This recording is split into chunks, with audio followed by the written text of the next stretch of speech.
Comment? Certains disent par la lutte armée, d'autres disent par ceci ou cela.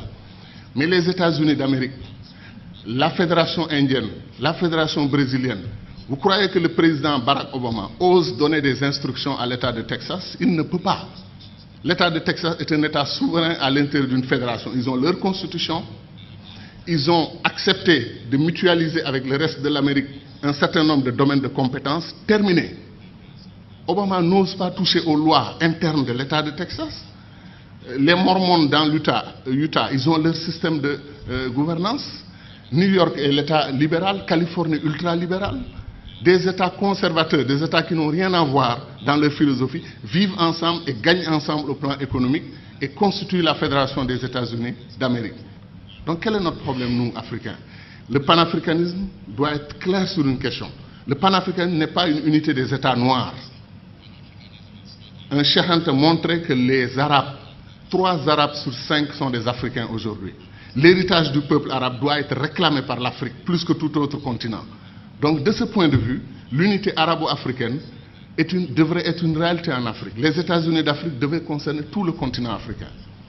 Et nous ne voulons pas qu'une partie du continent africain se détache pour aller dans la Méditerranée, travailler avec les Européens. Vous avez vu l'UMP et tout ce qu'ils ont tenté ensemble, ça n'a rien donné. L'avenir des pays arabes, maghrébins, c'est l'Afrique. C'est leur profondeur africaine. Tant qu'ils voudront s'allier avec l'Europe ou chercher d'autres alternatives à l'Afrique, ils n'y arriveront pas. Parce qu'ils sont sur le sol qui leur appartient aujourd'hui et qui s'appelle l'Afrique. Mais les contradictions, il y a un magma de contradictions. Ce qui se passe en République démocratique du Congo est un scandale permanent. Des pays africains entrent en République démocratique du Congo, prennent les ressources dont ils ont besoin et repartent. Quand les Belges ou les Français ou les Américains ou les Chinois le font, nous crions. Mais quand des Africains le font, on appelle à des négociations, etc., etc. Il y a des injustices que des Africains commettent sur d'autres Africains. Qu'est-ce qui nous empêche de faire les ponts sur le fleuve Rosso entre le Sénégal et la Mauritanie?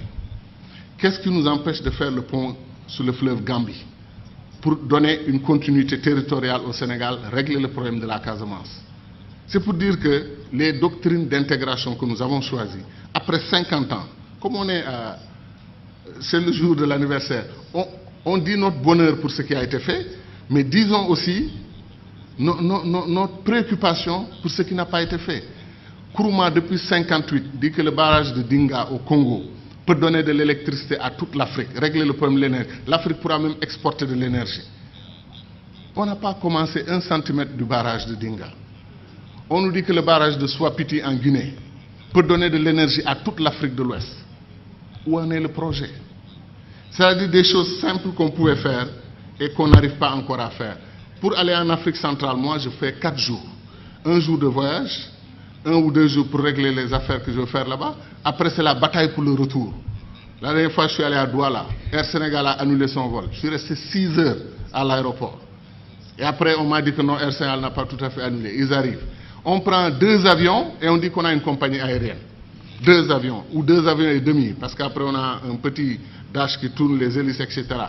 Qu'est-ce qui nous empêche de mutualiser? Air Afrique a été une très belle expérience panafricaine. Depuis qu'on l'a perdu, il n'y a rien. Comme disait l'autre, on fait de la compétition ruineuse entre nous.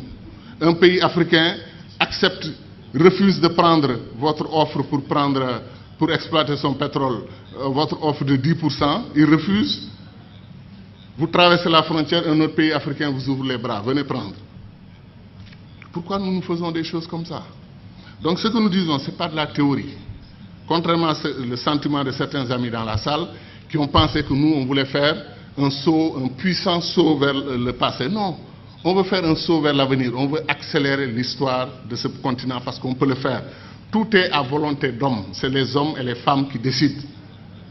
Et nos dirigeants doivent entendre notre voix. C'est pour cela que les panafricanistes doivent se lever. Ils doivent s'organiser politiquement. Il y a des Africains panafricanistes qui votent pour des dirigeants anti-panafricanistes, qui ne veulent pas l'unité de l'Afrique. Ça n'a pas de sens. Je pense que les panafricanistes doivent être debout et faire entendre leur voix.